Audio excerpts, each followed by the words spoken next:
principals, faculty members, respected parents, and my dear students. I know it's the day of yours. Today, your day. So that I don't call you as a student. Of course, you entered as a learner to this institution maybe 3 years back. But today you are leaving this institution as an earner. Earner means don't think that you are going to earn money. You are going to earn reputation. You are going to earn everything for yourself, your family members, and also country. I wholeheartedly congratulate you on this great occasion and first convocation of Sivani Degree College, and also I wish you all the best. Again, of course, I remembered the great quotation from Swami Vivekananda. Today, what you have to do? Set a goal. Arise, awake, and stop not till you reach the goal. I think it is there for you to set your goal and try to achieve that goal. That is the message for you today. Yes, I heard just now the beautiful report presented by Vice President and also principals. Great institution. The journey of Sivani, if you look at way back, 61. Last 6.5 decades started with school and various colleges and other things, and today, of course, sir was mentioning about more than 1 lakh alumni students across the globe, across the continents. So that is the contribution of any institution. Today we are proud. I am here. Yes, I want to compliment the contribution made by the institutions in the growth of any country, more particularly when we talk about India. So this is one important aspect. Yes, friends, today, I think so far, I was thinking that you are so polite, so disciplined. That is what I was thinking. And how come, this Sivani is so disciplined? Because daily I go, convocations, annual day. When I was sitting there, I was observing, you are all silent, very disciplined. But now, again you are talking among yourselves. Of course, discipline is very important. You want to achieve anything, I think discipline is important. Coming back to the, sir was mentioning about Abdul Kalam, sir, he had led 2008 convocation. I am happy to share all of you with all of you. Friends, I worked almost 7 to 8 years with Dr. APJ Abdul Kalam. I got inspiration from him because he is aerospace scientist. I am aerospace law. That is where the connection between Abdul Kalam ji and myself. So he used to inspire, saying that yes, we are doing our part. Today India is doing wonders in aerospace defense technology. So today, though I hope you are going to prove wrong me, because I said you are disciplined, you are not talking, but now you started talking. I think, am I wrong? Did I assess you wrong? No, nah. So, because maybe 10-15 minutes I came all the way, I want to give a message. Anyhow, so Abdul Kalam used to say that, we have done our part, that is aerospace technologies, but why don't you take up, legal side? So that is where the inspiration for me, and just now you saw my, small, little biodata, where last 30 years, taking you from JNU, people like Abdul Kalam ji, other things. So I specialized in aerospace and defense law, and I am happy to share with you that as a person standing before you, what is my contribution to my own country.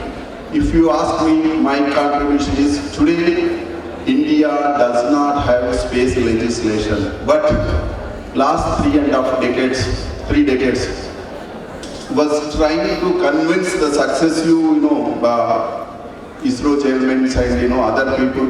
India needs space law because India has moved from technology phase to commercial phase, business phase. Today India is doing wonders. There is no country in the world, though India is a developing country, you all know that. There is no country in the world which has launched 104 satellites in one go. That is the contribution of Indian scientists to the aerospace. Yes, as a responsible person, as a student, So I developed, and today a legislation which is pending in the parliament that is called Space Activities Bill. If you put Google, that is little my contribution. So that is the thing I want to tell you. Anyhow, coming to today, yes, 21st century. So when we are going to celebrate 100 years, India is moving on. Now we are in a transition for transformation. What kind of transition we are looking? We are moving from a developing country to developed country. A third world economy, third largest country. A importer. We used to import including defense, everything. A country of importer to exporter. Country of agrarian to urbanization. A country of goods producing country to service exporting country. This kind of transformation which is happening. What for this? This is for, we are going to have a great future like India 2047. Vice President Siva mentioning about, India's journey, 100 years celebration, independence celebration we are going to do in 2047. What is our aim? What is our object? Here two things I want to tell you. Our Chief Minister Revant Reddy also rising Telangana 2047. So our vision Telangana is that up to 35 we are going to have a 1 trillion economy. By 2047 Telangana is alone going to contribute 3 trillion economy. When you look at India up to 2047 we are going to achieve 30 trillion economy as a country. So this kind of ambitious plans we have. Our Prime Minister always says that Vikasit Bharat. So, one thing, today technology is inevitable. Whatever the background you have, I always say that, three things as a law person, whether scientist or technocrat or bureaucrat or, anybody, three things are common. Ignorance of law is no excuse. You can't say that, I am a scientist, I will ignore law. Compulsory, as a citizen, you must have an idea about law. Second one is ignorance of Constitution. Why? Because Constitution is the supreme law, basic law. So every citizen ought to know idea about the Constitution so that you can know what kind of rights you have, what kind of duties you have to perform towards the society, others. So other one, maybe I don't know how many students know, there is a one treaty called WTO, World Trade Organization. Today, which is influencing the entire education system, business system, trade, everything. That is the three important things. So, why I am referring is, if you go back to the history, those who possess knowledge, those who possess intellect, those who possess intelligence, they rule the globe. So, if you look at it, that's what 19th century belongs to. Europe, a small country which ruled the globe because of their intellect and their human resource, intellectual human resource. 20th century America, 21st century is whose century? You come across papers, na? Whose century? Asian century or Indian century, that is what I was talking about. Indian century, because India is going to lead the global international governance. There is no hesitation. I gave you example. So that is the kind of potential we have. But again, my appeal to you all is that next 22 years are going to be a challenging years for all of us. Not only for the country, not only for Vikasit Bharat, a developed country, but because of world requirement. That's why I think you all should take part in this great journey which you are going to look at. So coming to the education, higher education. I don't take, 2-3 minutes. What is my role as a chairman in higher education? Just now I said that education system is in doldrums, problems. But today, I just now told you all those things. India is going to lead all those things. If we are to make our presence, if we want to be a global leader, 21st century is definitely Indian century. If we want to be a leader in the 21st century, what is the way out? Only way out is give a good education. This 50% of the population, which I said 25 years age, our responsibility, all of us, particularly those who are sitting in the lab, we have to give a good education. That education has to have in sync with industry needs. I know Sivani is doing, they have a good courses. I was hearing, sitting there, you have all updated, management courses, that. So this is what we have to give education going to sync with industry needs. This education is going to face the global competition. Advisable parents. When we started, we are not so lucky. My parents were not educated. I am from rural background. But you people are lucky because they can afford, they can advise. But unfortunately, with the parents, we are not giving time to students.